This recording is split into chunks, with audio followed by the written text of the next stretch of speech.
Assalamualaikum warahmatullahi wabarakatuh. Saya Yustanti Putri Anggraini Pravitri, NIM 10117101101. Di sini saya akan memaparkan topik untuk tugas akhir saya yang berjudul Analisis Kinerja Keuangan PT Bank Sentral Asia Tbk sebelum dan setelah akuisisi PT Sentral Sentosa Finance. Di sini dengan dosen pembimbing saya yaitu Ibu Lisa Rizvanasari, SSI, MSI. Baik, yang pertama di bab 1 ada latar belakang. Latar belakang saya untuk mengambil topik ini yaitu karena era globalisasi saat ini serta dunia usaha yang semakin mengalami pertumbuhan yang begitu pesat membuat persaingan dalam dunia usaha semakin ketat. Karena dunia usaha dapat dijadikan sebagai indikator kemajuan perekonomian suatu negara. Untuk itu, setiap perusahaan seakan-akan dituntut untuk terus dapat meningkatkan efisiensi serta efektivitasnya dalam aktivitas operasi maupun usaha di mana perusahaan tersebut melakukan aktivitasnya. Nah, salah satu sektor yang diharapkan mampu untuk memberikan prospek yang lebih baik di masa yang akan datang adalah sektor perbankan, sebab perkembangan ekonomi di Indonesia semakin ramai. Dengan adanya industri perbankan, maka tidak akan terlepas dari sistem keuangan suatu negara. Dengan demikian, semakin aktifnya industri perbankan, maka perbankan akan mulai mendominasi perkembangan bisnis dalam suatu negara. Bahkan, aktivitas serta keberadaan industri perbankan nantinya akan menjadi penentu dalam kemajuan negara tersebut.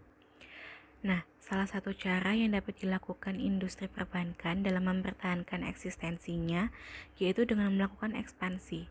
Ekspansi bisnis dapat dilakukan dengan cara eksternal, yakni dengan melakukan penggabungan usaha untuk mencapai efisiensi, lebih kompetitif dalam persaingan dan untuk profit bank. Penggabungan usaha dapat dilakukan dalam bentuk merger, akuisisi, ataupun konsolidasi. Akuisisi merupakan istilah yang sering digunakan bank dalam melakukan ekspansi atau perluasan usaha. Akuisisi ini merupakan pengambil alihan sebagian atau seluruh saham suatu perusahaan oleh perusahaan lain untuk mengendalikan manajemen perusahaan yang diakuisisi. Sementara itu, masing-masing perusahaan tetap beroperasi seperti semula. Akuisisi merupakan salah satu penggabungan usaha, yakni dengan cara pengambil alihan atas saham ataupun aset suatu bank lain dengan tujuan untuk penambahan modal inti. Dengan dilakukannya akuisisi, diharapkan bank dapat melanjutkan dan memenuhi kriteria standar kecukupan modal bantuan dan kerjasama dengan perusahaan lain yang selanjutnya dapat saling bersinergi untuk mencapai tujuan tertentu.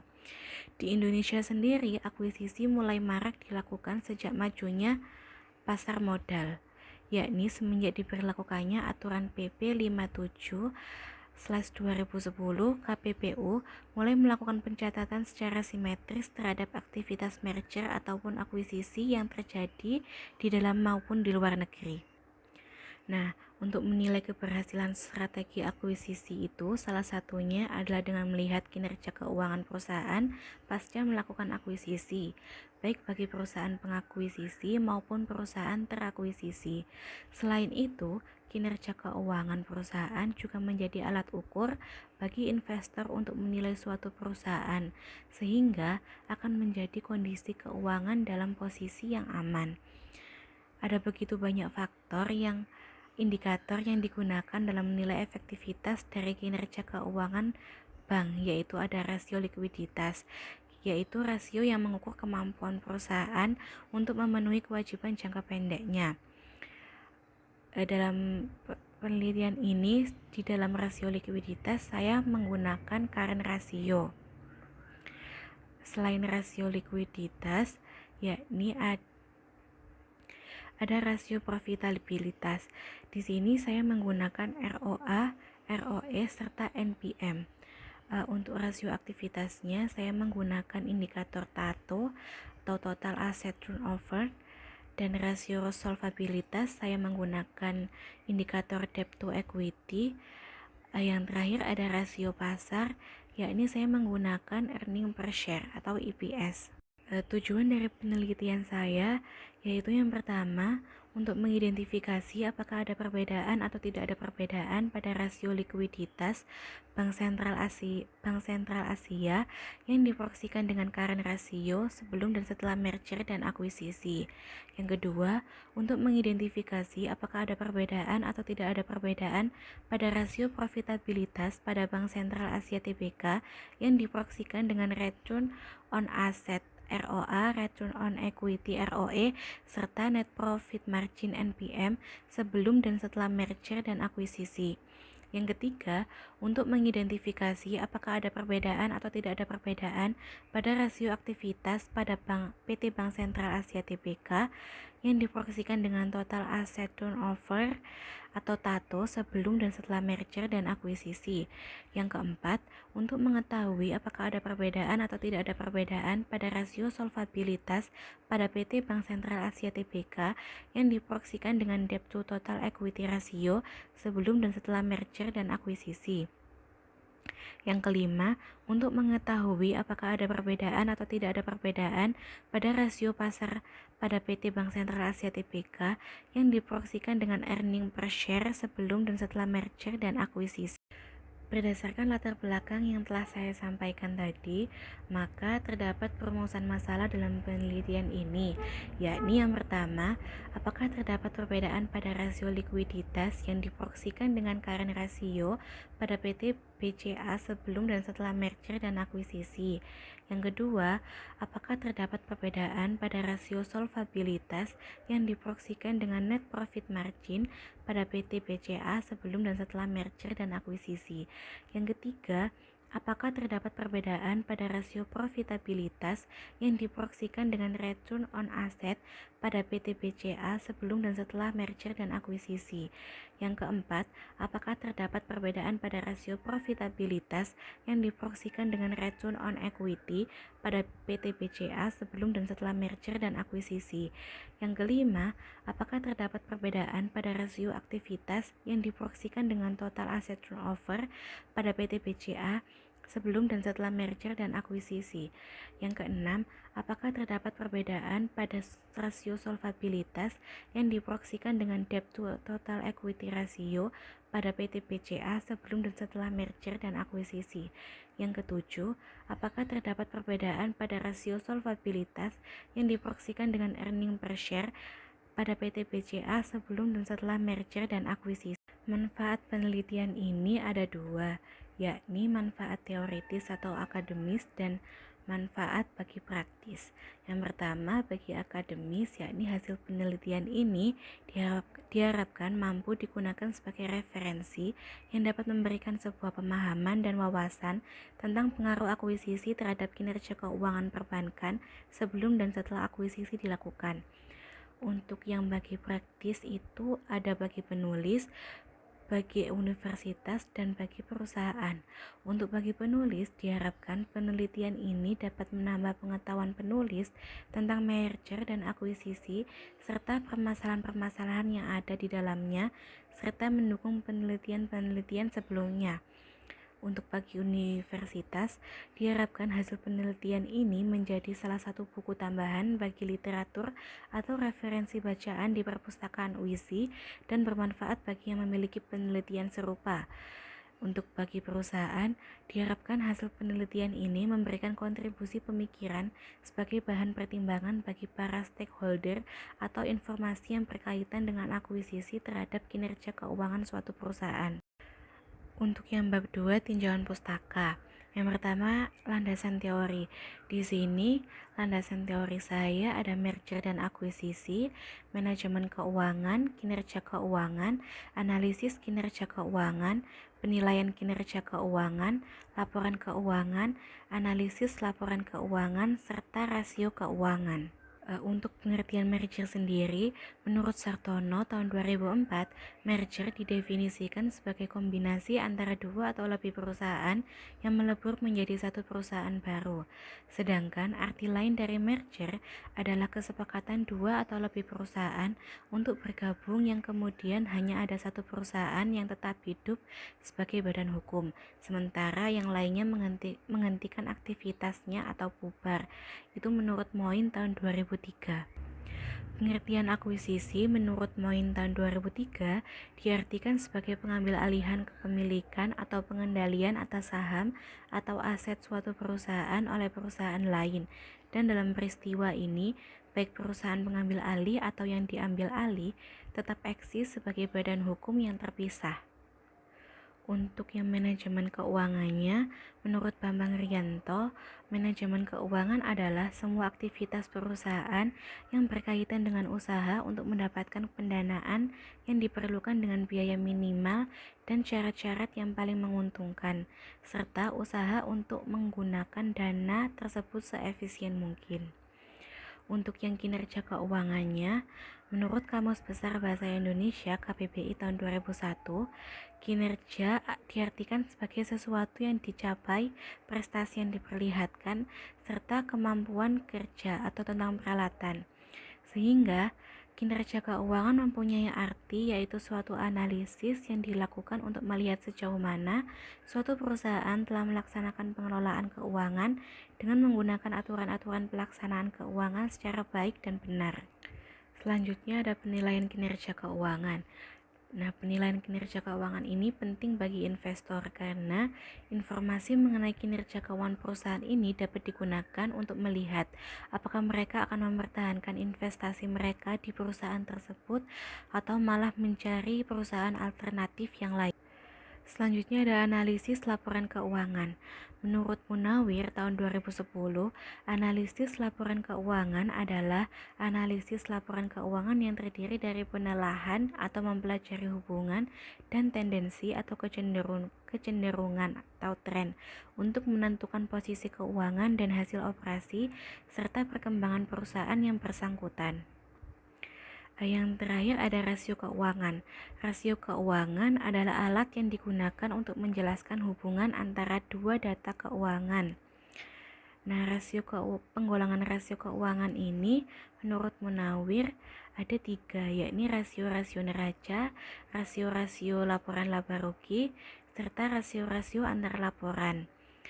Di dalam situ ada rasio likuiditas, ada rasio profitabilitas, rasio aktivitas, rasio solvabilitas, serta ada rasio pasar.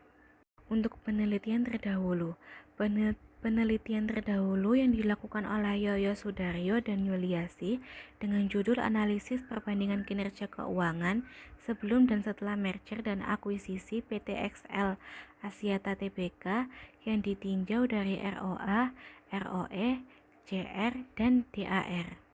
Untuk kerangka berpikir saya, yakni seperti pada tabel tersebut, yakni membandingkan 3 kondisi, yakni ada kondisi sebelum merger dan akuisisi, setelah merger dan akuisisi 70%, dan setelah merger dan akuisisi 100%.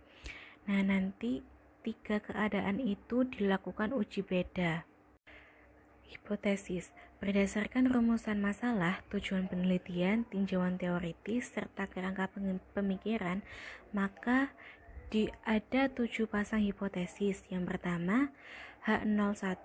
Tidak terdapat perbedaan kinerja keuangan pada rasio likuiditas yang diproyeksikan dengan current rasio perusahaan pemerger dan pengakuisisi 3 tahun sebelum akuisisi, 4 tahun setelah akuisisi 70%, dan 3 tahun setelah akuisisi 100%.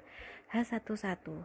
Terdapat perbedaan kinerja keuangan pada rasio likuiditas yang diproyeksikan dengan current rasio perusahaan pemerger dan pengakuisisi 3 tahun sebelum akuisisi, 4 tahun setelah akuisisi 70%, dan 3 tahun setelah akuisisi 100%. H02. Tidak terdapat perbedaan kinerja keuangan pada rasio profitabilitas yang diproyeksikan dengan net profit margin perusahaan pemerger dan pengakuisisi 3 tahun sebelum akuisisi, 4 tahun setelah akuisisi 70%, dan 3 tahun setelah akuisisi 100%. H1.2. Terdapat perbedaan kinerja keuangan pada rasio profitabilitas yang diproyeksikan dengan net profit margin perusahaan pemerger dan pengakuisisi 3 tahun sebelum akuisisi, 4 tahun setelah akuisisi 70%, dan 3 tahun setelah akuisisi 100%. H03. Tidak terdapat perbedaan kinerja keuangan pada rasio profitabilitas yang diproyeksikan dengan return on asset perusahaan pemerger dan pengakuisisi 3 tahun sebelum akuisisi, 4 tahun setelah akuisisi 70%, dan 3 tahun setelah akuisisi 100%. H1.3. Terdapat perbedaan kinerja keuangan pada rasio profitabilitas yang diproyeksikan dengan return on asset perusahaan pemerger dan pengakuisisi 3 tahun sebelum akuisisi, 4 tahun setelah akuisisi 70%, dan 3 tahun setelah akuisisi 100%. H04. Tidak terdapat perbedaan kinerja keuangan pada rasio profitabilitas yang diproyeksikan dengan return on asset yang diproyeksikan dengan return on equity perusahaan pemerger dan pengakuisisi 3 tahun sebelum akuisisi, 4 tahun setelah akuisisi 70%, dan 3 tahun setelah akuisisi 100%. H1.4. Terdapat perbedaan kinerja keuangan pada rasio profitabilitas yang diproyeksikan dengan return on equity perusahaan pemerger dan pengakuisisi 3 tahun sebelum akuisisi, 4 tahun setelah akuisisi 70%, dan 3 tahun setelah akuisisi 100%. H05. Tidak terdapat perbedaan kinerja keuangan pada rasio aktivitas yang diproyeksikan dengan total aset turnover pada perusahaan pemerger dan pengakuisisi 3 tahun sebelum akuisisi, 4 tahun setelah akuisisi 70%, dan 3 tahun setelah akuisisi 100%. H15. Terdapat perbedaan kinerja keuangan pada rasio aktivitas yang diproyeksikan dengan total aset turnover perusahaan pemerger dan pengakuisisi 3 tahun sebelum akuisisi, 4 tahun setelah akuisisi 70%, dan 3 tahun setelah akuisisi 100%. H06. Tidak terdapat perbedaan kinerja keuangan pada rasio solvabilitas yang diproyeksikan dengan debt to equity perusahaan pemerger dan pengakuisisi 3 tahun sebelum akuisisi, 4 tahun setelah akuisisi 70%, dan 3 tahun setelah akuisisi 100%. H16. Terdapat perbedaan kinerja keuangan pada rasio solvabilitas yang diproyeksikan dengan debt to equity perusahaan pemerger dan pengakuisisi 3 tahun sebelum akuisisi, 4 tahun setelah akuisisi 70%, dan 3 tahun setelah akuisisi 100%. H07. Tidak terdapat perbedaan kinerja keuangan pada rasio pasar yang diproyeksikan dengan earning per share perusahaan pemerger dan pengakuisisi 3 tahun sebelum akuisisi, 4 tahun setelah akuisisi 70%, dan 3 tahun setelah akuisisi 100%. H17. Terdapat perbedaan kinerja keuangan pada rasio pasar yang diproyeksikan dengan earning per share perusahaan pemerger dan pengakuisisi 3 tahun sebelum akuisisi, 4 tahun setelah akuisisi 70%, dan 3 tahun setelah akuisisi 100%. Selanjutnya, metode penelitian. Desain penelitian. Jenis penelitian ini adalah penelitian kuantitatif dengan menganalisis data sekunder. Penelitian kuantitatif sendiri yaitu penelitian yang menekankan pada pengujian variabel penelitian dengan angka dan melakukan analisis data dengan prosedur statistik. Dalam penelitian ini, peneliti menggunakan teknik analisis dengan cara membandingkan data-data keuangan perusahaan sebelum dan setelah merger dan akuisisi. Variabel yang diteliti dalam penelitian ini adalah kinerja keuangan dengan indikator current ratio, net profit margin, return on asset, return on equity, total asset turnover, debt to equity ratio, dan earning per share. Definisi operasional variabel penelitian. Penelitian ini menganalisis secara empiris tentang pengukuran kinerja keuangan perusahaan sebelum akuisisi sebelum akuisisi, yaitu pada tahun 2011 sampai 2013, setelah akuisisi sebesar 70% pada kuartal kedua tahun 2014 sampai dengan kuartal ketiga tahun 2017, dan setelah akuisisi 100% pada tahun 2018 sampai 2020.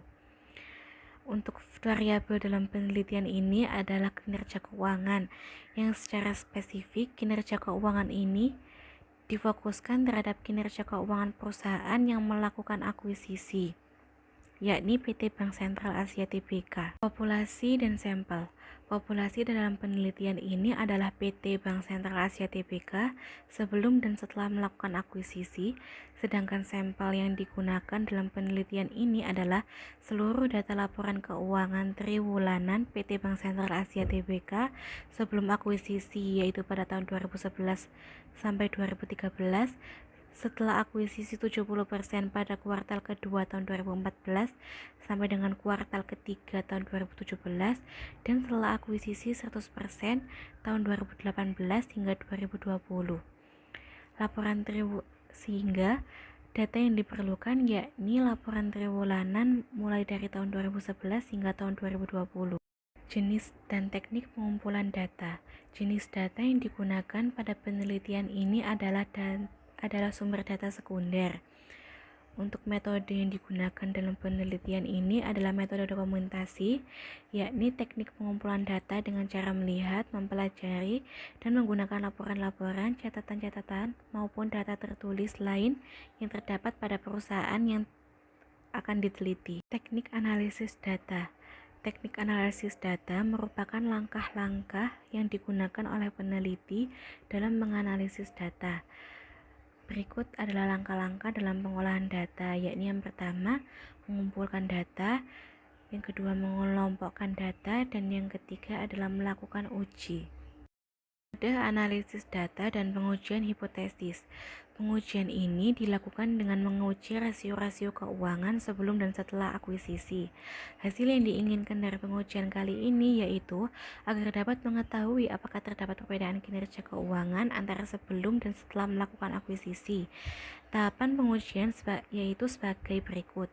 Yang pertama, statistik deskriptif, uji asumsi klasik, serta uji hipotesis.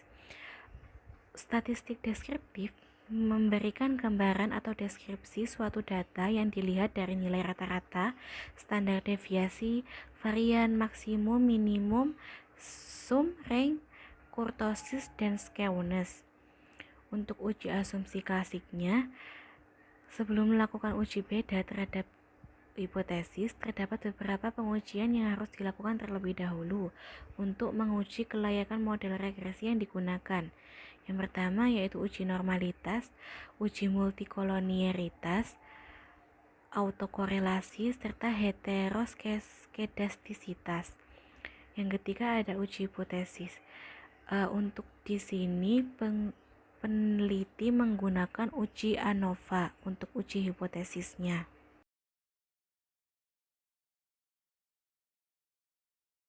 Selanjutnya, saya akan menjawab soal-soal yang telah diberikan oleh Pak Adit. Soal yang kedua, yakni apa fungsi definisi operasional yang ada di bab 3 dalam penelitian kuantitatif. Mengutip dari jobclass.com, kegunaan dari definisi operasional sendiri adalah untuk mempermudah peneliti dalam mengukur variabel ataupun menghimpun data, sehingga variabel bisa menjadi konsisten dengan sumber data yang diperoleh. Selain itu, menjelaskan definisi operasional variabel dalam penelitian merupakan hal yang sangat penting guna menghindari penyimpangan atau kesalahpahaman pada saat pengumpulan data. Penyimpangan muncul dalam bentuk bias. Soal yang ketiga, bagaimana menentukan triangulasi pada penelitian kualitatif jika Anda meneliti kualitatif fenomenologi dengan narasumber hanya ada satu orang? Menurut saya, yang mengutip dari blog triangulasi dalam penelitian kualitatif, jika kita meneliti kualitatif fenomenologi dengan narasumber yang hanya ada satu orang, maka kita bisa melakukan triangulasi sumber data, yaitu menggali kebenaran informasi tertentu melalui berbagai metode dengan sumber perolehan data. Misalnya, Selain melalui wawancara dan observasi, peneliti bisa menggunakan observasi terlihat seperti atau partisipan observation, dokumen tertulis, arsip, dokumen sejarah, catatan resmi, catatan atau tulisan pribadi, dan gambar atau foto. Tentu masing-masing cara itu akan menghasilkan bukti atau data yang berbeda, yang selanjutnya akan memberikan pandangan atau insight yang berbeda pula mengenai fenomena yang diteliti. Berbagai pandangan itu akan melahirkan keluasan pengetahuan untuk memperoleh kebenaran yang handal. Soal yang keempat, bagaimana cara Anda membuat pertanyaan pada kuesioner penelitian kuantitatif? Untuk penelitian kuantitatif, informasi yang ingin didapatkan mayoritas adalah informasi yang menyebar, sehingga jumlah responden yang dibutuhkan cukup besar, dan pertanyaan-pertanyaan dalam kuesioner dirancang agar cepat dan mudah dijawab oleh responden. Dikutip dari purnama.co.id, cara membuat pertanyaan pada kuesioner penelitian kuantitatif yaitu ada beberapa langkah. Yang pertama, tentukan tujuan kuesioner. Yang kedua, memilih tipe pertanyaan. Yang ketiga, mengembangkan pertanyaan kuesioner yang telah dibuat. Yang keempat, batasi panjang kuesioner. Yang kelima, identifikasi demografi target responden. Yang keenam, pastikan Anda mampu melindungi data kerahasiaan responden. Yang kelima, bagaimana Anda merancang list pertanyaan pada penelitian kualitatif? Untuk penelitian kualitatif sendiri, informasi yang ingin didapatkan mayoritas adalah informasi yang lebih mendalam, sehingga kuesioner yang diperlukan adalah kuesioner yang dapat mengeksplorasi jawaban dari responden. Untuk penelitian kualitatif ini, pertanyaannya tidak perlu berbentuk kalimat lengkap, tetapi hanya cukup poin-poinnya saja, sehingga responden dapat mengeksplor jawabannya sendiri tanpa ada batasan-batasan tertentu. Sekian pemaparan atas proposal tugas akhir saya dan menjawab soal-soal UAS yang telah diberikan Pak Adit. Terima kasih atas waktunya. Mohon maaf bila ada salah kata ataupun hal yang lain. Wassalamualaikum warahmatullahi wabarakatuh.